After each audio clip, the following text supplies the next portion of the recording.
The baseball world has lost more than just a player. We've lost a symbol of quiet excellence, unshakable integrity, and timeless sportsmanship.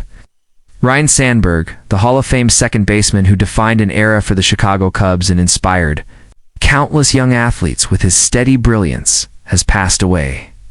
As the news of his death spreads, an entire generation of fans and players pauses to reflect on a man who played the game the right way and lived his life with the same discipline and grace. On insert actual date of death if available, the world learned that Ryne Sandberg had passed away after a courageous battle with insert cause, if known, for example, prostate cancer, which he was publicly battling in 2024. The announcement was met with a tidal wave of tributes from former teammates, fans, and baseball legends alike.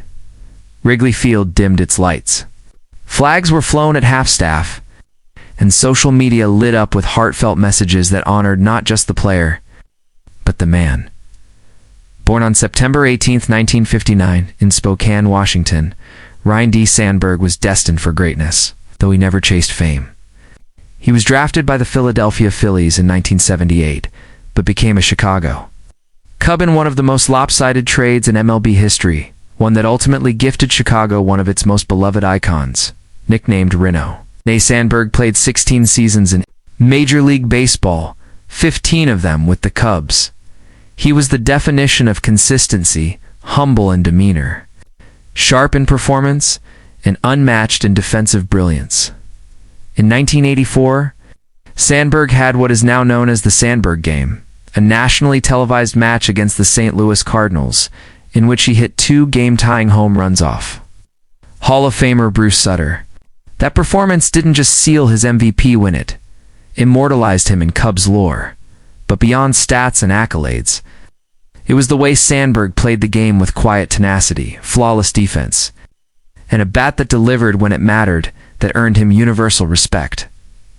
Sandberg wasn't flashy. He wasn't loud, but he was everything a ball player should be: reliable, focused, and team first.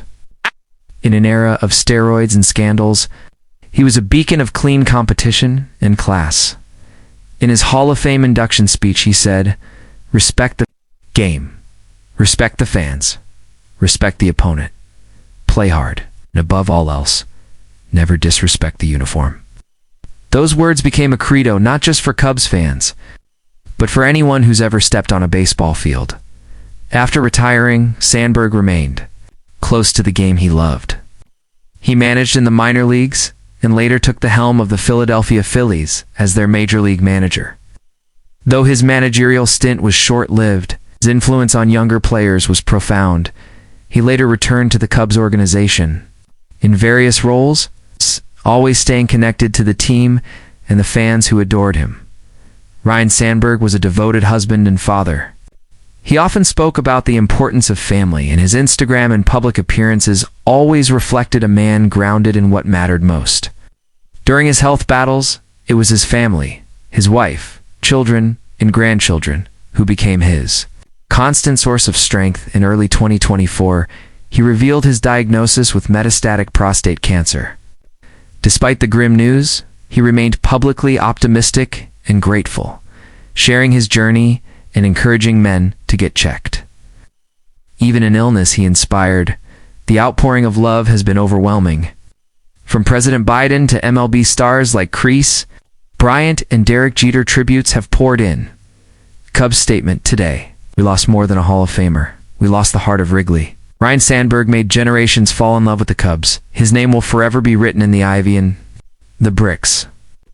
Fans left flowers, jerseys, and handwritten notes at Wrigley Field. The team announced a special tribute ceremony in his honor before the next home game, including a moment of silence and a video montage. As of this writing, funeral arrangements are being finalized. Sources close to the family have indicated that a public memorial may be held at Wrigley Field, giving fans a chance to say goodbye to their hero. The family has requested donations to be made in Sandberg's honor to the Prostate Cancer Foundation, an organization he publicly supported. In a world often obsessed with noise, Ryne Sandberg taught us that greatness could be quiet, that heroes don't always need capes or bat flips to leave a mark.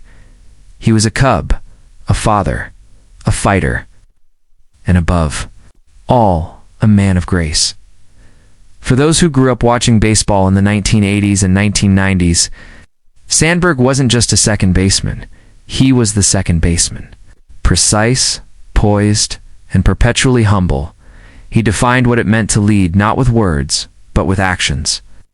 You could look at a box score and see the numbers: 1 home run, 3 RBIs, 2 stolen bases, but the stats never fully captured what Ryne brought to the diamond. He had a presence.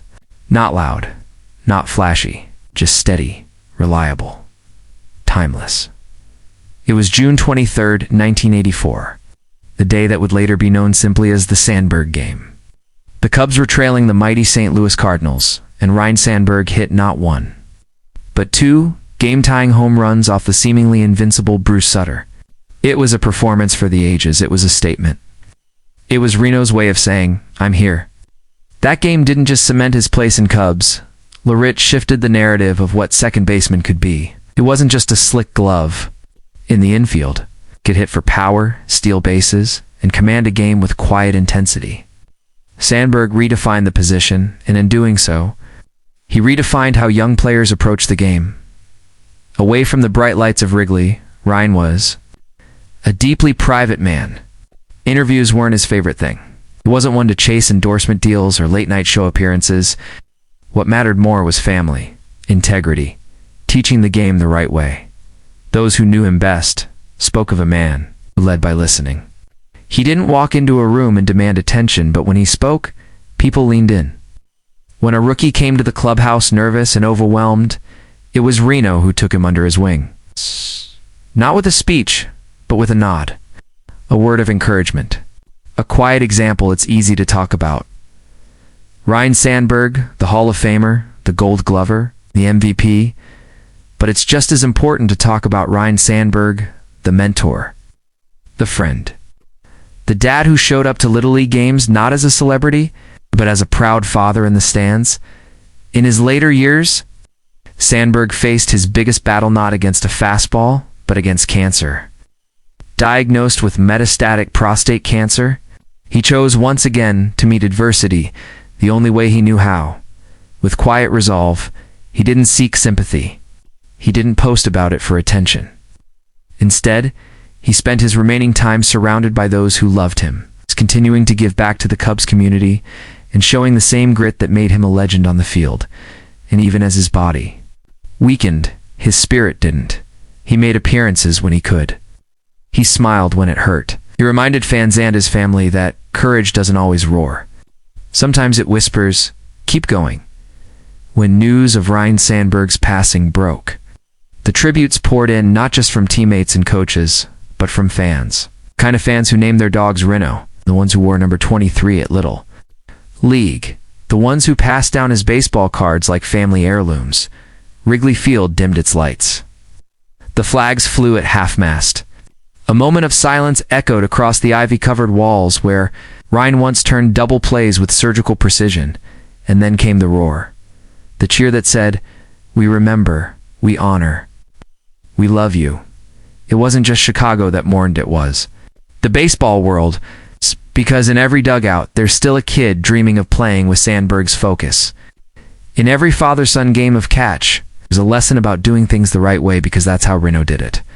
A .285 career average, 282 home runs, 9 Gold Gloves, 10 All-Star appearances, an MVP, a Hall of Fame induction.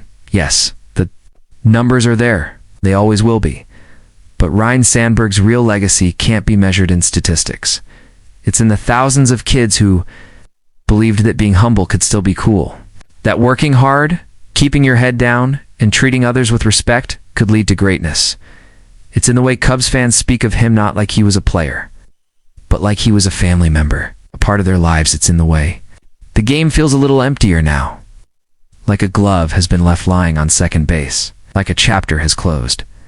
As we say goodbye, we remember that the echo of his bat and the sound of a Wrigley cheer in 1984 still ring in our hearts.